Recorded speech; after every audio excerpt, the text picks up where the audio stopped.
तो जय श्री राम दोस्तों, हर हर महादेव। तो दोस्तों फिर से आज हम सुबह सुबह उठ गए, क्योंकि भाई अभी हम हैं कर्नाटक के अंदर और तमिलनाडु के पास। तो भाई कर्नाटक के अंदर हमको सुबह जल्दी जल्दी उठ कर शाम को थोड़ी लेट तक यानी कि 7 बजे तक साइकिल चलानी होगी, जो कि इससे हमारे लमसम 120 100 किलोमीटर रोज का कवर हो सके और अच्छे से हो सके। क्योंकि भाई तमिलनाडु साइड आपको भी पता है एरिया कैसा है।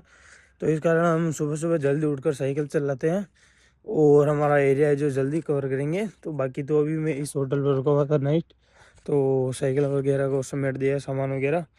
तो वही अभी निकलते हैं यहाँ से, 5 बज चुकी है और निकलते हैं यहाँ से अपन आगे की तरफ, क्योंकि कल ही मैं जो कर्नाटक के अंदर एंटर हो गए थे। तो कर्नाटक को करते हैं 2 3 4 5 दिन में, 4 या 5 दिन में पार, और तमिलनाडु में एंटर होते हैं। हर हर महादेव, जय श्री राम, जय गौ माता। ऐसे सपोर्ट और प्यार बनाए रखें।